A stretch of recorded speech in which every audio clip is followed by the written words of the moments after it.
सरकारें मुफ्त सरकारी राशन देने के लिए तमाम योजनाएं और सुविधाओं का दम भरती नजर आ रही है। वो महज मुफ्त मिल रही रेवड़ी की तरह साबित हो रही है। विपक्ष मुफ्त राशन योजनाओं को चुनावी दाव बताकर टिप्पणियां करता नजर आ रहा है, तो वहीं कानपुर देहात में 1200 की आबादी के ग्रामीण इस मुफ्त राशन को लेने के लिए उफनती नदी तक को पार करने को मजबूर हैं। जानिए आखिर क्यों। तस्वीरें हैरान कर देने वाली हैं, जिसे देखकर आप सोच में पड़ जाएंगे कि पेट की आग को बुझाने के लिए लोग मौत का दरिया भी पार कर रहे हैं। जरा सी चूक और जिंदगी मौत के आगोश में। कानपुर देहात के भोगनीपुर तहसील का ये भरतौली गांव जनपद के अधिकारियों और जिम्मेदारों की नजर से मानो ओझल हो चुका है। इसीलिए शायद इन बेबस गांव वालों की बेबसी इन्हें दिखाई नहीं देती। सैकड़ों की तादाद में हाथों में झोला और सरकारी राशन का कार्ड लेकर, प्लास्टिक का टब लेकर लाचार गांव वाले नदी के बीच धारा को तैरकर पार करके सिर्फ इसलिए जा रहे हैं कि उन्हें नदी के पार मुट्ठी भर सरकारी अनाज मिल सके। इससे मजबूर ग्रामीण खुद के और अपने परिवार की भूख मिटा सकेंगे। देखिए कैसे ये महिलाएं और तमाम पुरुष इस नदी में एक हुजूम के साथ उतरकर उस पार जाने का जोखिम उठा रहे हैं। कुछ महिलाएं गाड़ी के ट्यूब में हवा भरकर उसके सहारे नदी पार करने को मजबूर हैं। कुछ महिलाएं खुद तैरकर नदी पार करके जा रही हैं। साथ में गांव के तमाम पुरुष भी सिर पर टब और झोला रखकर राशन लेने जा रहे हैं। इस गांव में ज्यादातर महिलाएं तैरना सीख चुकी हैं, क्योंकि मुफ्त राशन पाने की बेबसी ने इन्हें तैरना भी सिखा दिया है। तौली का रहने वाला हूँ। प्रधान जी, आपके गांव में महिलाएं, पुरुष, आपके गांव की जितनी आबादी है सब नदी पार करके राशन लेने जाती है, क्या है मामला? मामला ये है कि 5 गांव में एक राशन की दुकान है। इस वजह से लोगों को नदी पार करके और 12 महीना यहाँ खेती किसानी के खेत हैं और जंगल है, तो सब ये समस्याएं हैं। बार बार जाना आना पड़ता है।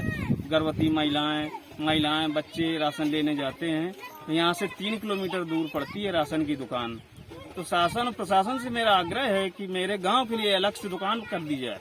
आप लोग ये नदी पार करके राशन लेने दूसरे गांव जाते हैं, कब से है ये समस्या? ये साहब जब जिससे राशन हमारा तो 30 साल से राशन बना, हम 30 साल से जाते हैं। 30 वर्षों में लगातार आपका पूरा गांव जाता है, 1000 की आबादी पूरा नदी को जो है पार करके उस पार जाते हैं। आप इतनी जान जोखिम में डाल रहे हो, कभी आपने इस बारे में अधिकारियों से बात नहीं की? सब कुछ कहा, ब्लॉक में कहा, सब जगह कहा, सीडीओ वीडियो से सबसे कहा, कोई कह देते हो जाएगा, कुछ होता ही नहीं है। हम यहाँ से गए थे, बंदा गाँव है। कब से ला रहे हो राशन? हम जब से हमें याद भाई, हमारे 30 साल शादी को हुई, जब से हम बराबर जाते हैं। आप लोगों को डर नहीं लगता आप इतनी जान जोखिम में डालकर? क्या करें, डर तो बहुत लगता है। अगर नहीं जाते हैं तो राशन गायब हो जाता है। अगर 4 दिनों के अंदर वहाँ नहीं पहुँचे तो फिर मिलता नहीं है, तो मजबूरियन जाना पड़ता है। क्या करें, अंगूठा न लगाए। इसके लिए कभी आपने बात की अधिकारियों से, कहा कि जो हमारे गांव पे ही राशन बंटवाएगा? आते हैं नहीं यहाँ पर, आते हैं तो हमारी क्या सुनते हैं वो? यहाँ वहाँ घूम के चले जाते हैं, हमारी कौन सुनता है। आज आप लोग कहीं से आ गए हैं तो इतनी बात कहने को मिल गई है कम से कम। अब आपको बताते हैं कि आखिर क्यों इन गांव के बाशिंदों को नदी पार करके दूसरे गांव जाना पड़ता है। दरअसल इस गांव को मिलाकर 4 गांव और भी हैं। इनका ग्राम प्रधान क्षेत्र एक ही है और गांव में राशन की दुकान भी एक ही है, लेकिन इन 5 मजरों के बीच कानपुर देहात की सिंगूर नदी इन गांव को 3 और 2 मजरों में बांट देती है। इसके चलते लंबे अरसे से सरकारी राशन की दुकान नदी के उस पार 3 मजरों वाले गांव में बनी है और इस नदी को पार करके 2 गांव के 1200 लोगों को नदी पार करके ही राशन लेने जाना पड़ता है। कई बार अधिकारियों को इस बात की गुहार भी लगाई गई, लेकिन इस गांव में राशन की दुकान अलग से खोल दी जाए या फिर उन्हें इसी गांव में ही राशन मिलने लगे, लेकिन नतीजा शिफर ही रहा। ना किसी अधिकारी ने इनकी सुनी और ना ही किसी ने इनकी बेबसी समझी।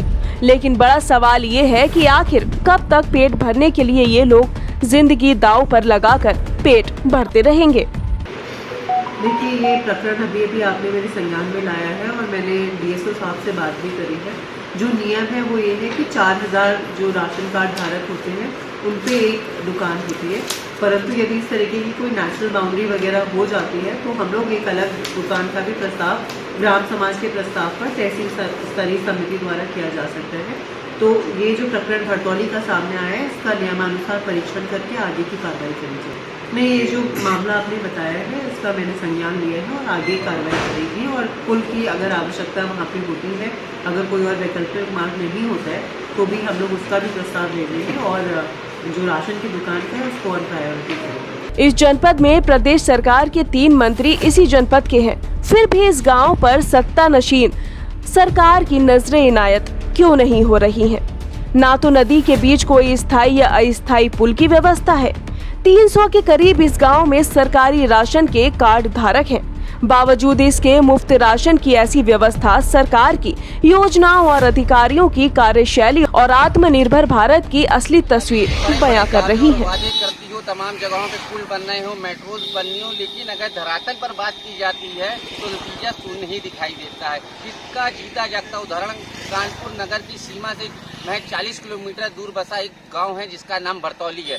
आपको बता दें, इस गांव में रहने वाले लोग अपनी जान को जोखिम में डालकर राशन लेने जाते हैं और इस समस्या की शिकायत हालांकि गांव वालों ने कई बार अधिकारियों से करी, लेकिन हिला हवाली चलते आज तक उस नदी पर पुल नहीं बन सका। हालांकि पुल बनने में बड़ी लंबी प्रक्रिया होती है, लेकिन अगर वहां पर जो राशन की दुकान है उसको सड़क पर लाया जा सकता था। जब अधिकारियों से इस बारे में बात की जाती है तो अधिकारियों का ये कहना है 5 गाँवों का एक मजरा है, इसकी 2 गांव नदी के उस पार है और 3 गांव इस पार है। जो 2 गांव उस पार है वहां पर राशन की दुकान है, कोटेदार वहां पर बैठता है।